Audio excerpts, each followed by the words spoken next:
So far we've seen how to find the derivative of a function, y in terms of x. Something like 3x squared plus 2, where it passes the vertical line test and y is isolated. Also something such as cosine of x, which again passes the vertical line test, and we can take the derivative. We know that we can write the derivative dy dx is going to be 6x for the first one, and we know that the derivative with respect to y of x is going to be negative sine of x. Now ultimately what we've done is we've taken the derivative of both sides of the equation. We take the derivative with respect to x of y and the derivative with respect to x of 3x squared plus 2. This then gives us our dy dx, and we use our exponent, our power rules to get our 6x. Same idea here, we take our derivative with respect to x of y, and we take our derivative with respect to x of cos of x. Again, this gives us our dy dx, and this gives us negative sine of x. So now we've got a function that's referred to as an implicit function. It's x squared plus y squared equals to 1. It's a circle with a radius of 1. It fails the vertical line test, and if we were to isolate for y, we'd have to have a plus and minus square root, which is not so nice to work with when we're taking the derivative. But if we use this technique of taking the derivative of both sides of the equation, we can actually simplify this a little bit easier.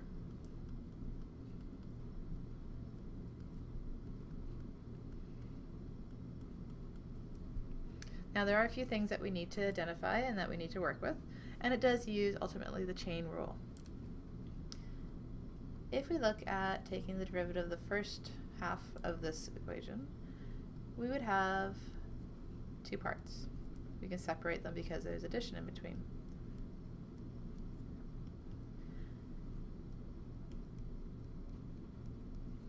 Now the one that's quite nice to work with is this one here. We can take the derivative with respect to x of x squared quite easily. It just becomes 2x. We can also take the derivative with respect to x of a constant. That becomes just 0.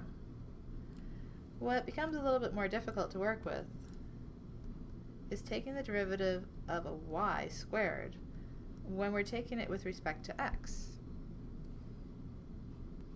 So this is where we're going to look at using the chain rule idea. Our overarching function is that we have something squared. So if we were to write it in terms of u, f of u is going to be something squared. The derivative of that is going to become 2u. What's being plugged in this terms is, well, in this case, is in terms of y. So we're plugging y into u squared. The derivative of that, well, we're going to write it as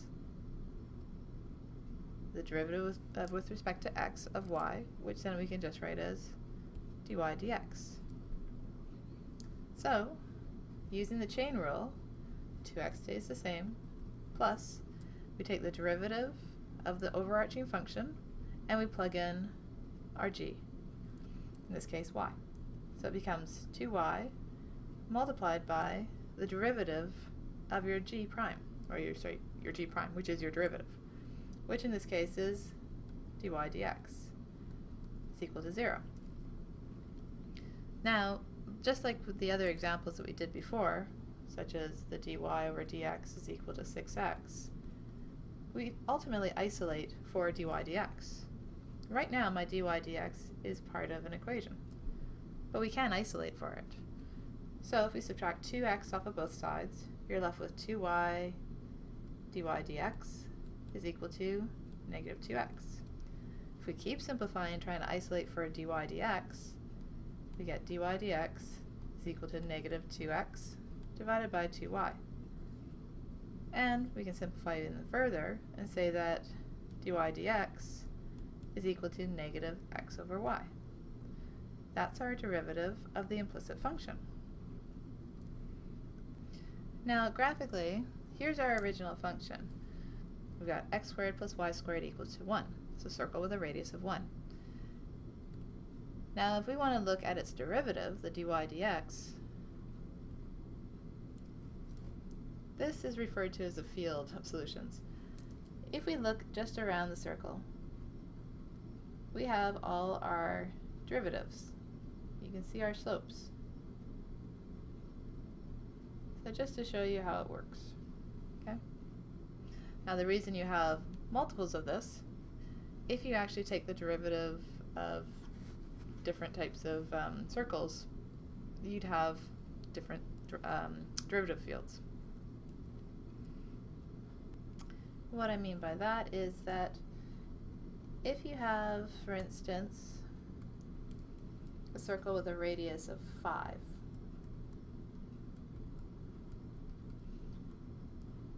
you'd have this original implicit function. When you take the derivative with respect to x,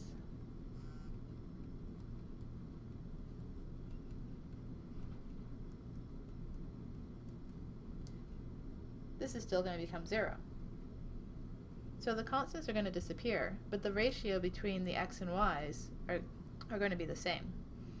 So the reason we have these multiple graphs is that it takes into account all the different radiuses that could exist.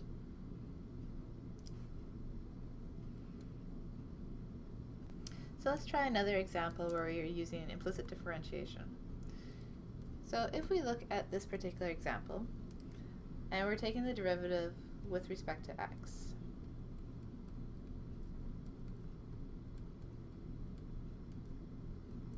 Again, we differentiate both sides of the equation, and then we look at the parts.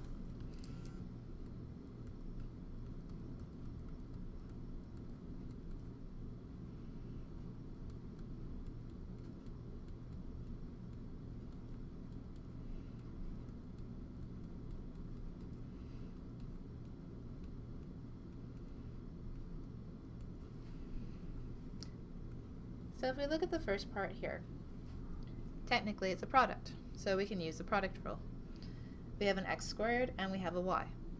So if we take the derivative with respect to this first portion, it would be x squared times the derivative with respect to x of y plus the derivative of with respect to x of x squared times by y, just for that first portion. That's the product rule.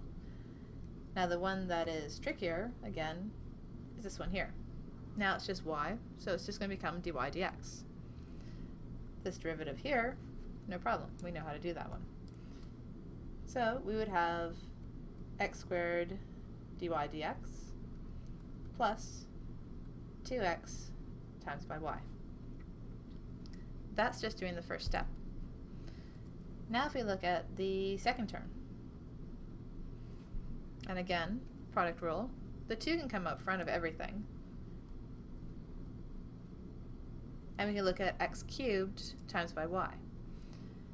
So again, you'd have your x cubed times the derivative with respect to x of y, and we would add the derivative with respect to x of x cubed times by y.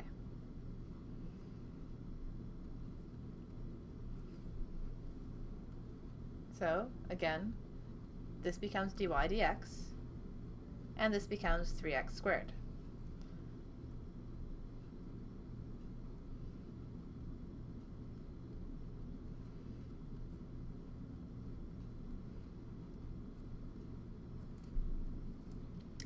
Now that whole thing is then equal to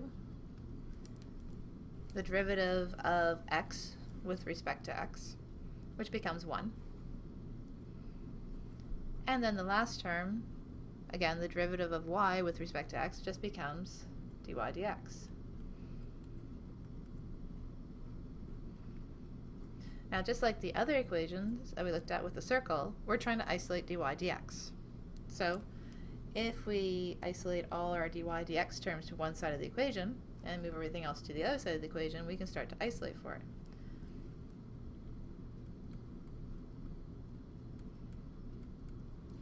So I'm going to keep this one on this side of the equation, and I am going to distribute this in.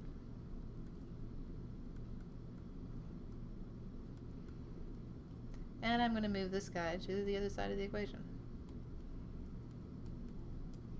I'm then going to move the remaining terms to the other side, again, distribute my 2 in here.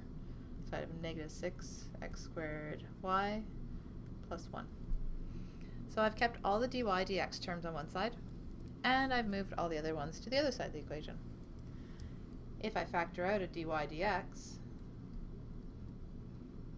I've got x squared plus 2x cubed minus 1.